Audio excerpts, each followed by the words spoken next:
What it do, what it do, what it do? Welcome back to the channel, baby. Yeah. What it do, what it do, what it do, Half and Jake family. Welcome back to the channel, baby. Yes. It's your boy Half. And your girl Jay. And we back With another reaction video.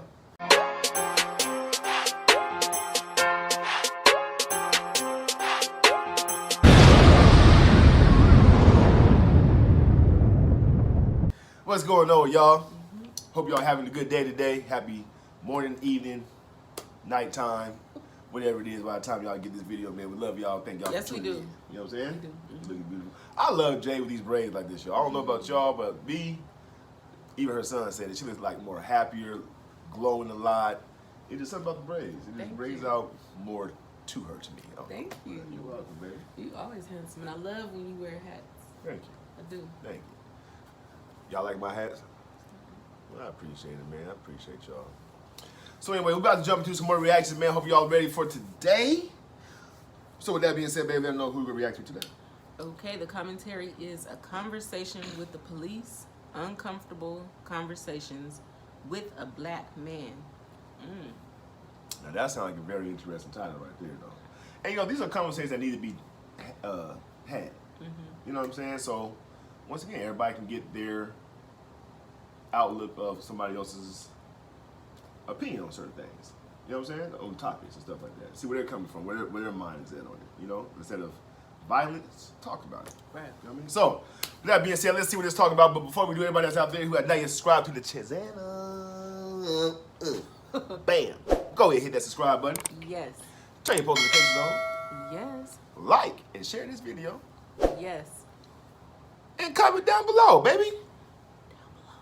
Man, come join the squad. Come on. Half Jay. We over here kicking off. What? Good vibes, baby. Good vibes. Yeah. Boom. All right, let's go.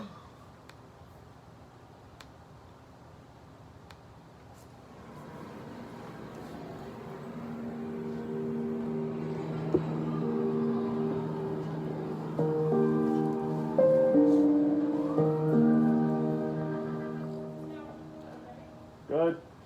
We good?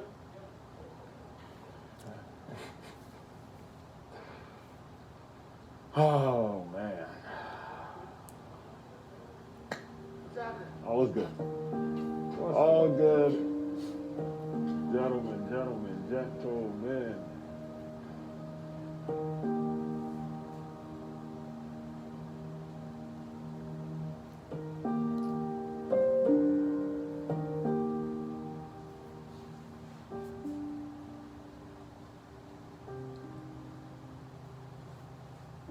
Welcome to another episode of Uncomfortable Conversations with a Black Man.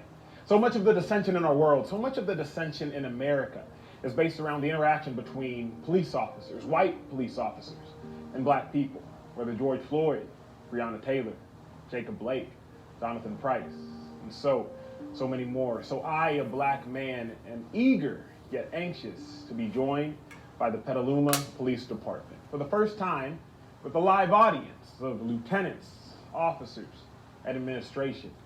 Now, out of an abundance of caution, we have all been COVID tested within the past 48 hours. I know so many of you were wondering, Emmanuel, why Petaluma? There isn't a notorious black violence with white police officers.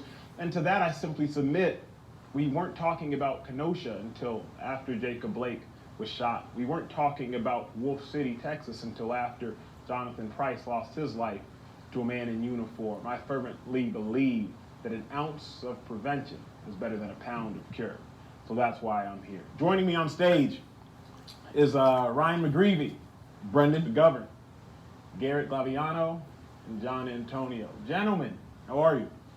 Doing great. Thanks for having us. Of course. Now, let's get uncomfortable. Ryan, when was the last time you had black people over at your house for dinner? Well, before COVID, I'll tell you that. I don't know. I couldn't tell you. Yeah. Yeah. And I'd ask you the same question. Well, like, when was the last time you sat down just to have a conversation with a group of black people, Garrett? To be honest with you, I don't know that I've ever had a conversation with a group of black people. Yeah, I would say that proximity breeds care and distance breeds fear. Proximity breeds care and distance breeds fear. I like that saying right there. That's I like that a lot. And the other quote he said too prior to this one.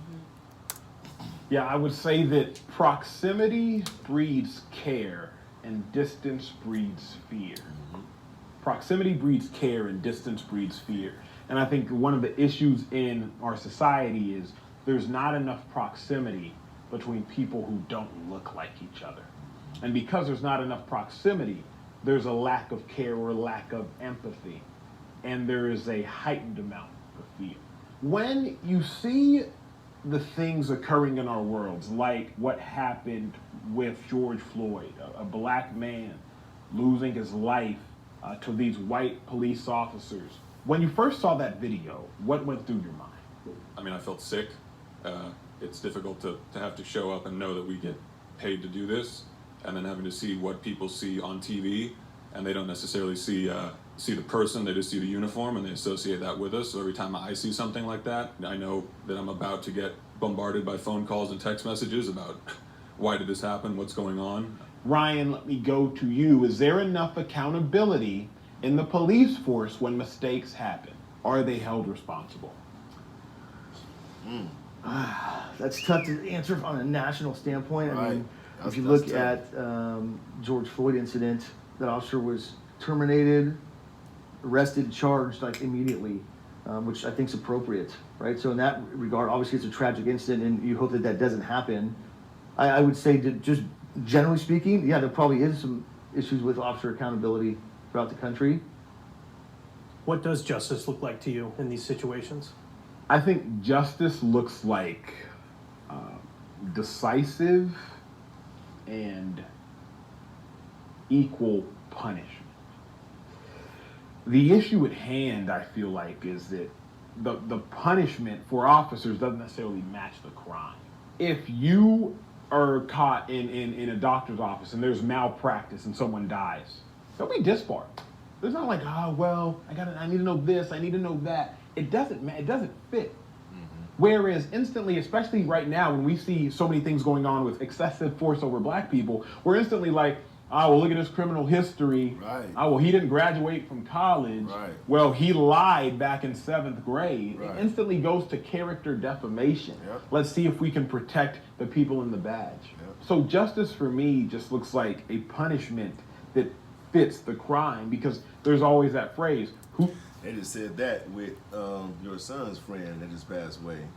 They want to bring up his criminal history and this, that, and the third. But what does it have to do with you shooting and killing a man, though? That had no threat to you at all. So. And I just have to say, rest in peace, Rob. He was a friend of my son's that Was gunned down by the police.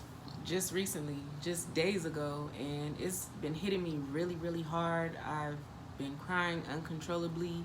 He was a really good kid, from what I knew of him, and regardless of what he done in his past, don't determine who a person is, his character. So Right. you know what I mean. Well, go ahead. us, No, yeah. just that's all I want to say right now. If you guys haven't heard about it, you guys can probably look it up. It's a kid or a young guy getting killed by San Bernardino police. Just happened maybe about a week ago, if that. If that, Yeah. like days ago. Right. like a punishment that fits the crime, because there's always that phrase, who's going to police the police? And right now the answer has been no one. Brendan, when you see a life or death situation occurred, a death situation occurred on the job, how hard is that to recover from? Whether it's just your knowledge of someone who may have been involved, or if you've personally been involved, how hard is that to recover from emotionally, psychologically? It is incredibly difficult to recover from. Even from that standpoint, I've been doing this for 13 years. I've been in situations, not obviously identical to that, but similar. That's never, ever going to leave their mind. It's going to change the outcome of everything they do from this point on. I mean, there are situations where we'll arrest people and they'll die later, and you still it's your attachment. You brought them to this point, and from my own personal incidents, it's changed me for the duration of my life. I don't ever see it going back. John, you retired from the police force. Do you think that you can ever become desensitized to death wearing a badge? I've thought about this, and I think you feel like you're in control when you're a police officer, but then you don't have control. That's when it really affects you, and obviously kids. Before I had kids, I don't think I would have been affected as bad, but no, I mean, we're human. We don't change and get in our locker at night and sleep there and then jump out, you know? A lot of people think that, you know, Yeah. so. Brendan, would you say that there is a difference, especially in a city like Petaluma, which is less than 1% black, in how you or those you know approach a situation when it is a black suspect versus a white suspect? Yes. We deal with white suspects frequently. We deal with black suspects frequently as well. But when I show up and I do hear, say, black male adult, a part of me knows that the public's perception of what is about to take place is going to be much different than if he got described, you know, saying stealing a beer from a 7-Eleven as opposed to you stealing a beer from a 7-Eleven. I already know that twice as many eyes are going to be on me when I contact you as opposed to him. So does that change how you treat the situation because you know that it is a more delicate situation? Yes. I have, you know, the rules that I go by, my morals, my ethics. It's not going to change the way that I necessarily talk to you or order you around. I might choose my words differently. I might choose the way that I handle myself or approach you differently because I don't want to seem like the giant white officer trying to, you know, force myself upon the black male suspect that the public wants to see, because we film ourselves, obviously, but I know that someone's going to be filming the interaction, so I'm going to be choosing the way I react differently. Brendan, let me ask you, how do you deal with the pressure of knowing you have to be perfect? They want us to be perfect. I don't necessarily see that we can show up and be perfect. We get that domestic violence call, we know that there's a man and a woman, and then we show up and, you know, the woman's not wearing clothes and the man is, you know, holding a baseball bat. We have to make too many decisions for me to be able to say that everything we do will be the perfect way that we do it.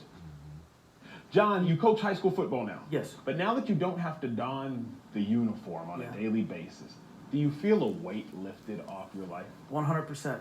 When I finally was done, I was so relieved. I actually started sleeping again. Wow. Started going to the gym again. I mean, I'm so glad to be out of it, and I feel bad because I feel like I should still be there with your teammates, you know, and it's like going down, getting injured in a game, and not being able to help your teammates. But I'm happy about being out of it. Yeah. Wow.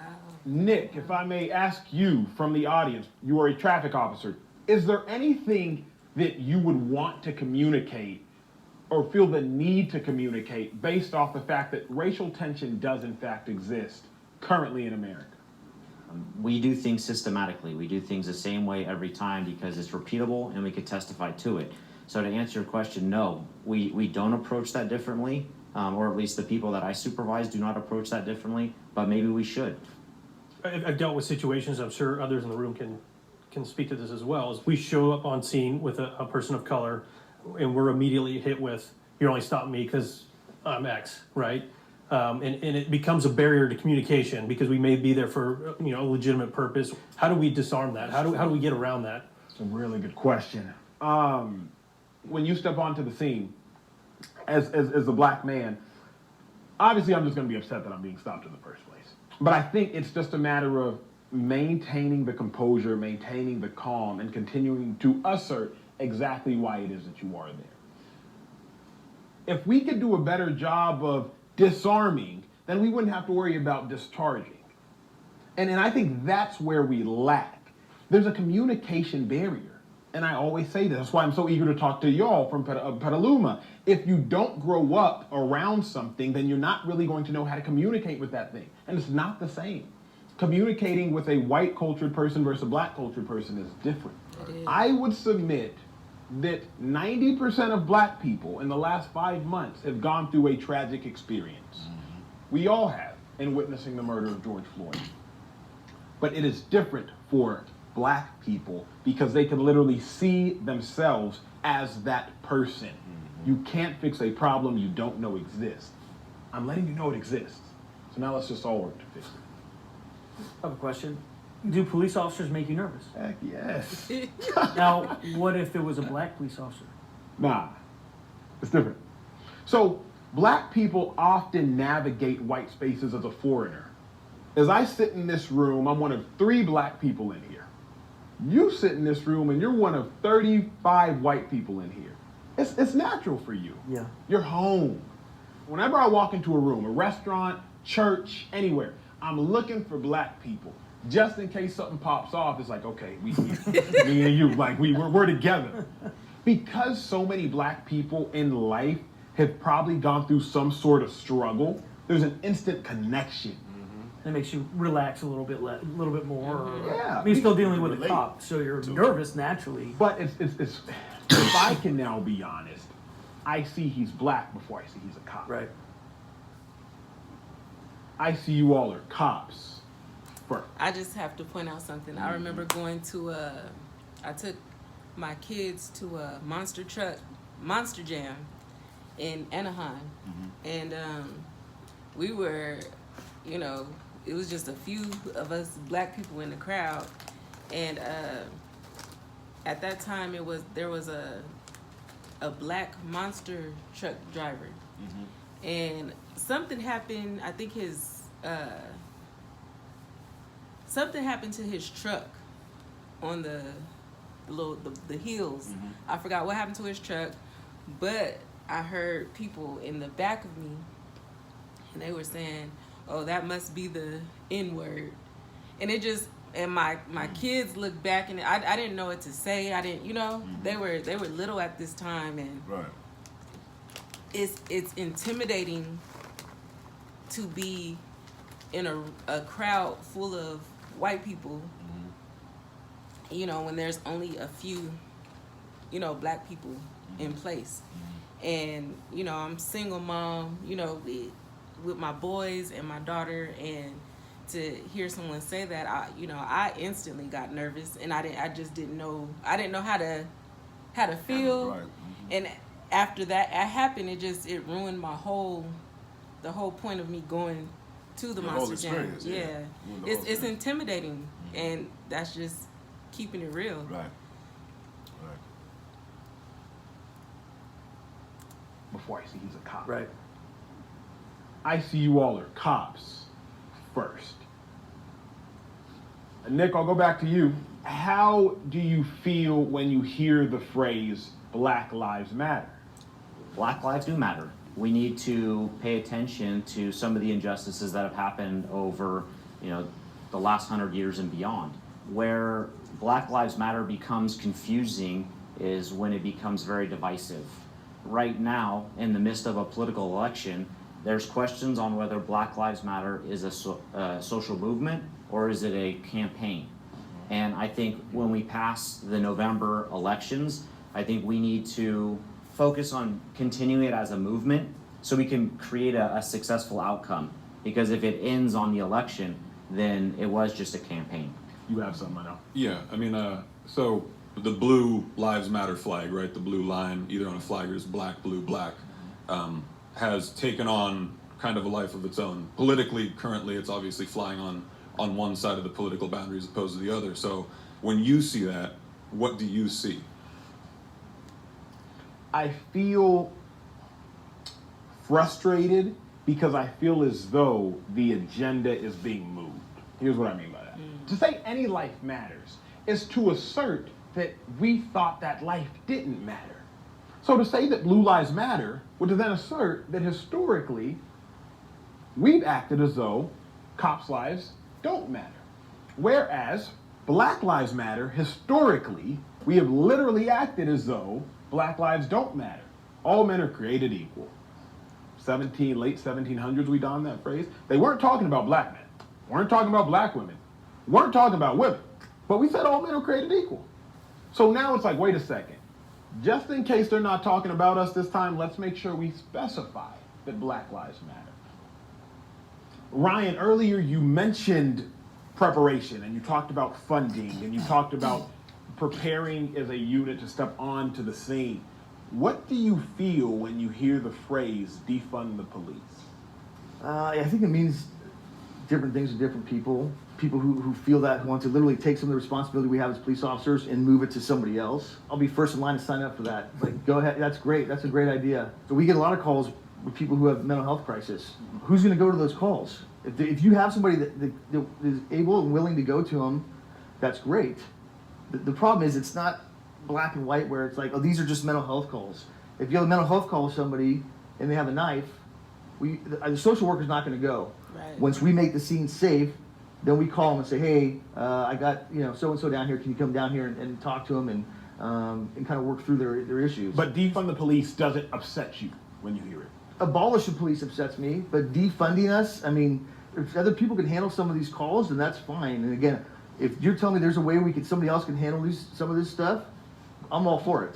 That's interesting. I hadn't heard it like that before. I mean, for a long time, I didn't know how to process it. I didn't know how to take it. When I hear the defund thing, I feel like some of our communities are abandoning us. Prior to May 2020 and George Floyd, we were in the midst of a pandemic. We were doing the best we can for our community. People were showing up to the station, bringing us treats. We were heroes. After that, they want to defund us. It hurts. Why does it hurt? Because I feel like for 15 years, we've made, and I can speak to all my partners in the room, we've made a lot of sacrifices to be a part of the community, to try to help people. And it felt like people were turning their backs on us. We're not perfect, but I don't think we're at a point where we can just abandon what we've built. We want to be a part of the solution. We understand that the relationships are important, and inherently it's about trust. Nick, can you speak to that? Because you are actively in the field. How it makes you feel knowing you're sacrificing every day in the field, but then you might come home and see on the news or see on social media that defund the police is being chanted around the world. How does that make you feel? So my initial response was visceral and it made me upset.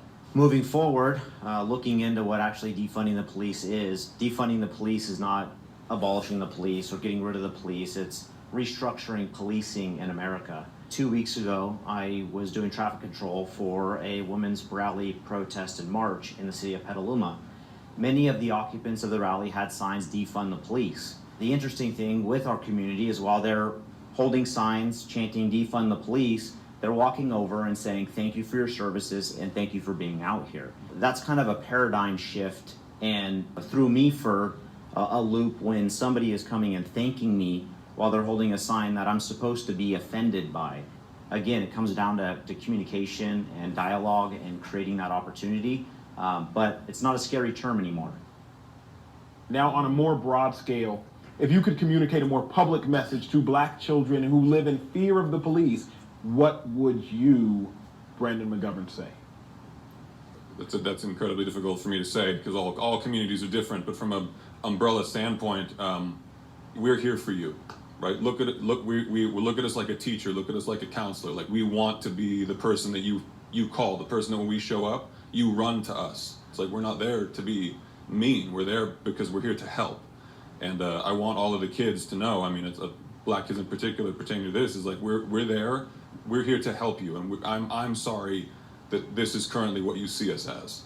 You think we'll ever get to that point where black children look to cops as helpers as opposed to is the enemy? In my lifetime, no. It has come in waves and it has disappeared, and now it's back, right? It hides. And it only takes a George Floyd or something else to bring it back. I don't know how we can get rid of it. How do we abolish racism? How do we abolish, violent police tendencies? I don't know. Garrett, you seem like more of an optimist. How would you answer that question? Do you think we can ever get rid of the notion that black children are growing up in America viewing police officers as threats and as the enemy? I do, I am an optimist. We're completely bombarded in the media with some of these incidents that are happening are terrible, but that's not the overwhelming majority of the police contacts that we have throughout the community. For example, last year we had 60,000 calls for service, 2,000 arrests, and only 48 of them resulted in the use of force. So what the reality is that we're having a lot of positive interactions with people every day. It's just how do we portray that? How do we get it out there to let people know that that is in fact the case? There is going to be unfortunate incidents. I don't think we're going to get away from that. It's just how we deal with those when they come up. That's good. I think people underestimate the fact of just because y'all are in uniform does not mean that y'all are not human. yes, y'all are held to a higher standard because y'all are the front-facing aspects of the government, but y'all are not exempt. You brought up a question earlier about the black kid running up to the white police officer, right? I want to be the person that somebody comes running up to, high fives, looks forward to guidance and so forth. How does a white officer in America bridge that gap so that a black juvenile will look to them as a role model, as a person that is positive in the community? That's a really good question. I think first you do it on an individual level. Right. That has to permeate society. There is a reason whenever you see a cop playing a sport with somebody in the neighborhood, the video goes viral. Because it's like a far-fetched idea. Right. Bad news sells way better than good news. Right. We don't do a good enough job collectively as a country is letting the good news resonate. So you do it on an individual level until it begins to become a societal thing. Right. Because all it takes is one George Floyd situation to undermine Right. the entire situation. Right. John, what would you say this dialogue has done for you?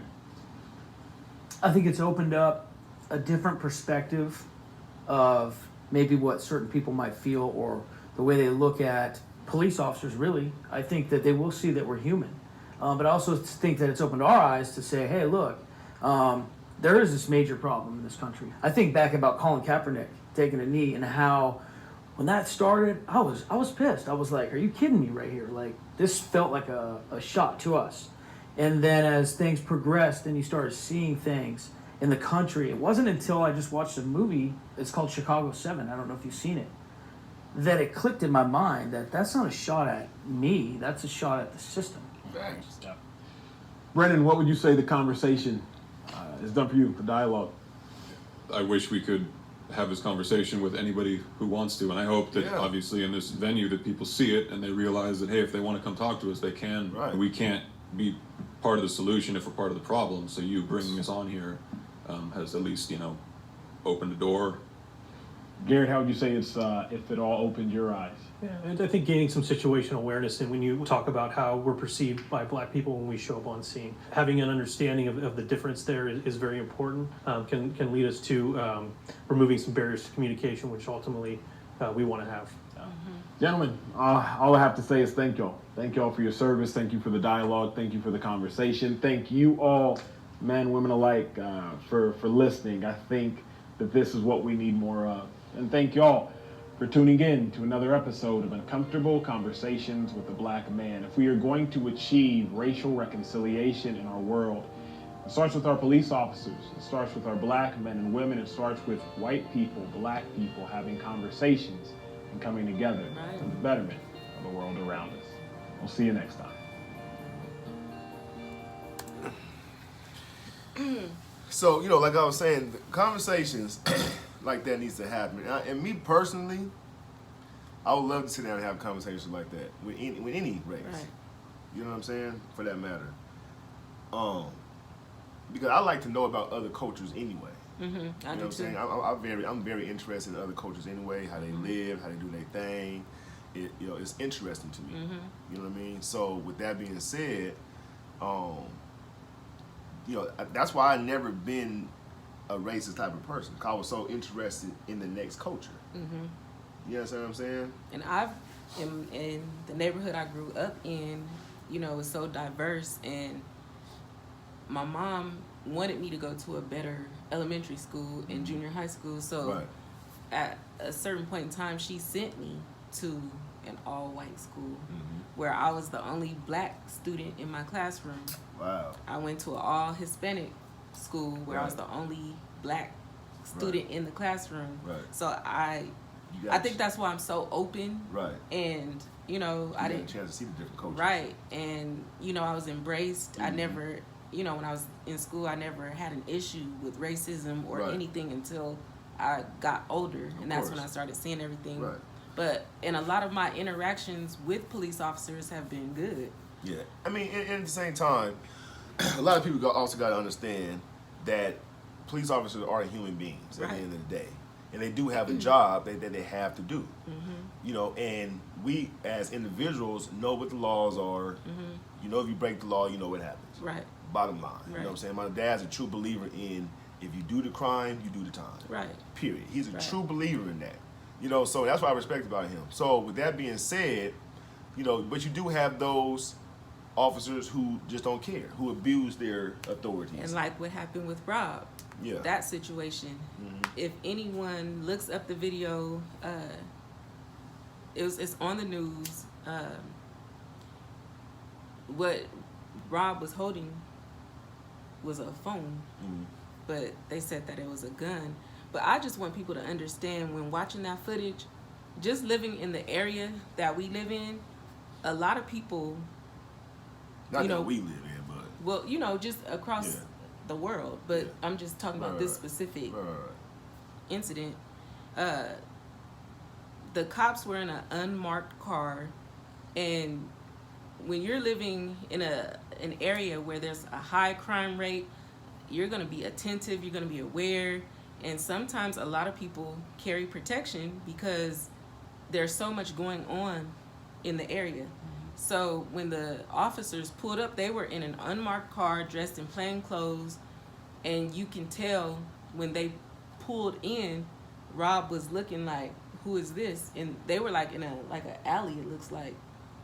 And you know, he was on the phone with his mom, and the officers they stopped and got out the car and just immediately started shooting.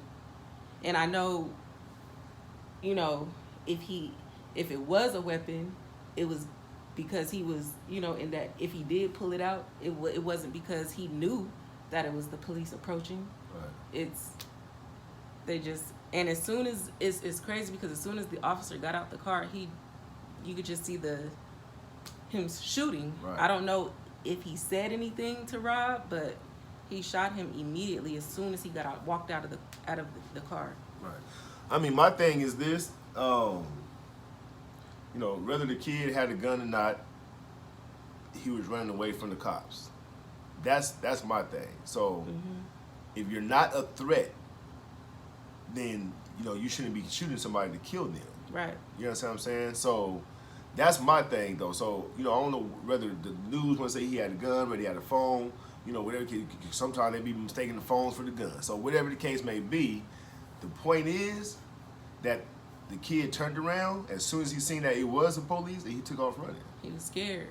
And He they didn't shot raise the him gun, he didn't point the gun, he didn't do none of that. He He just was took shot off 10 running. times. So if you're shot in the back, that means you're not a threat. You know what I mean? So, but anyway, if you guys It's just haven't seen it, y'all can go look it up yourselves and make your own opinion on it. It's just, you know? it's unfortunate. And the news is going to show, you know, they're going to keep showing the white officers shooting, you know, a black person. They're going to keep it going so we can stay separated, you know? And all it takes is a conversation. Right. That's all it takes. So it takes a conversation, and, you know, to all the men and women out there in uniform, you know what I'm saying, who's serving, you know, the good ones who does their job, that goes to work every day, you know, that does it the right way. We salute you guys. Hats off to you guys. You know what I'm saying? Because you guys are the ones who's really keeping the community safe. You know what I mean? And keeping the little kids like that, black, white, brown, or whatever, to look at you guys as role models. Because a lot of kids do still want to be cops and things like that. So you, to all the ones who are doing it by the book and you know, with ethical and all that kind of stuff, you know, tip the hat to y'all, man. So, anything else you want to add, baby? No, video is long enough. Okay. Well, let's get into some shout outs. Okay. First shout out goes to Scrossman27. What's up, Scrossman27? Scrossman27, shout out to you. Hope you enjoyed that video, man. Come back and join us for some more. Leave a conversation down there. Let's talk about it. Yes. Conversation. Yes. Leave a conversation. Let's talk about it. Hope you come back and join us for some more. Yes, come back. And second shout out goes to Charles Mullen. What's up, Charles Mullen? Charles Mullen. Shout out. Damn, my bad. Shout out to you, man. Hope you enjoyed that conversation as well. Leave your conversation down below. Let's talk about it. Let's have a conversation. Let's open it up. This is the reason why we do these videos, for conversations like these. Yes. All right? So y'all have a good morning, a good evening, a good night, What would you just say? A good day. and a good day. And we'll catch y'all in the next reaction video, man. Peace.